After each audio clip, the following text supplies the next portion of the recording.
প্রত্যেকদিন সকালবেলা ঘুম থেকে উঠে আমি একটু চিন্তা করতে থাকি যে আজকে আমি নতুন কি ব্রেকফাস্ট করব, কি এক্সপেরিমেন্ট করা যায়। প্রত্যেকদিন দেখা যায় বাসায় রুটি, পরোটা, ডিম, ভাজি এগুলো থাকেই। আমিও এগুলো দিয়েই ব্রেকফাস্ট করি। মাঝে, মাঝে দেখা যায় ব্রেকফাস্ট করিও না। আগে আমার একদমই ব্রেকফাস্ট করা হতো না। বাট রিসেন্টলি কয়েক মাস ধরে আমি ব্রেকফাস্ট করার ট্রাই করি। আর সকালবেলা হচ্ছে আমি প্রত্যেকদিন এক ধরনের নাস্তা আসলে আমার ভালো লাগে না। ইচ্ছে করে একটু ইউনিক বা একটু নতুন কোনো কিছু ট্রাই করতে। আমি আসলে এক্সপেরিমেন্ট করতে অনেক বেশি পছন্দ করি। তো সেদিনও হচ্ছে আমি একটা এগ স্যান্ডউইচ বানিয়েছিলাম। একদমই নরমাল ব্রেডটাকে টোস্ট করে সাথে হচ্ছে একটু পেঁয়াজ, মরিচ, কাঁচামরিচ দিয়ে একটা ডিম পোস্ট করে এটার ভিতরে দিয়ে দিয়েছি। আর সাথে হচ্ছে একটু শসা দিয়েছিলাম যেন খেতে ভালো লাগে। আর সাথে হচ্ছে বাদাম ছিল আর কিছু ফ্রুটস ছিল আর ১ কাপ গরম, গরম ইনস্ট্যান্ট ধোয়া ওঠা কফি বানিয়ে নিলাম। ওইদিন হচ্ছে কফিটা আমি একদম তেতো করে ফেলেছিলাম। সেজন্য একটু ব্রাউন সুগার অ্যাড করেছি। আমি সুগারটা স্কিপ করার চেষ্টা করি, বাট ওইদিন অনেক বেশি তিতা করে ফেলেছিলাম।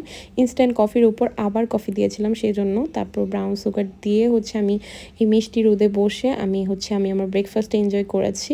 আর প্রত্যেকদিন ব্রেকফাস্ট করার পর এতগুলো থালাবাটি জমে যায়, তো সেগুলো আমি প্রত্যেকদিনই চেষ্টা করি নিজে, নিজে ক্লিন করে জায়গাটা জায়গার মতো রেখে দিতে। আসলে ছবি ভিডিওতে খুব সুন্দর অ্যান্ড স্মুথ দেখা যায় সবকিছু, বাট এটার পিছনের জিনিস বা কষ্ট এগুলো কেউই দেখে না। যাই হোক, তারপরও আমার ভালো লাগে নিজেকে একটু সময় দেওয়া, প্যাম্পার করা। আসলে আমার মনে হয় নিজেকে নিজে প্যাম্পার না করলে কে করবে। তারপর আমি আমার মর্নিং স্কিন কেয়ারটা শেষ করে ফেললাম। দেন হচ্ছে আজকে আমি আমার বেডশিটটা চেঞ্জ করব। আর বেডশিটটা হচ্ছে প্রায় ১ সপ্তাহের উপর হয়ে গিয়েছে। আমি আসলে ১ সপ্তাহের বেশি এক বেডশিটে থাকতে পারি না, কেন জানি না। তো এখানে হচ্ছে আমি আমার বেডশিটটা চেঞ্জ করে ফেললাম আর পুরো রুমটা হচ্ছে একটু গুছিয়ে ফেললাম।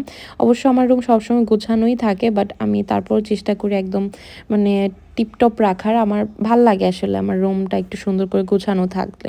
তো আজকে অনেক দিন পর মনে হলো একটু আসলে হেয়ার কেয়ার করা উচিত। স্কিন কেয়ার, হেয়ার কেয়ার আমি এখন একদমই করি না।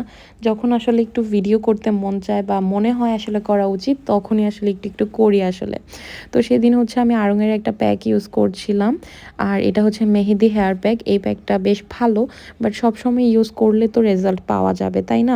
বাট মাঝে, মাঝে আসলে চেষ্টা করি।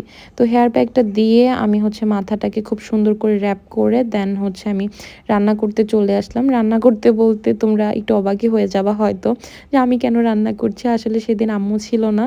তো আমি ভাবলাম আম্মুর কাজটা আমিই করে ফেলি। আম্মু একদমই আমাকে বিশ্বাস করে না রান্নাবান্নার ক্ষেত্রে। কারণ আমি মানে রান্না করতে একদমই পারি না। মানে রান্নায় আমি খুবই কাঁচা। মানে হাবিজাবি নাস্তা আইটেম টুকটাক পারলেও এই রান্নাবান্না মানে প্রত্যেক দিনের যে ডেইলি লাইফের রান্নাবান্না থাকে সেটা আসলে আমি পারি না এখনও।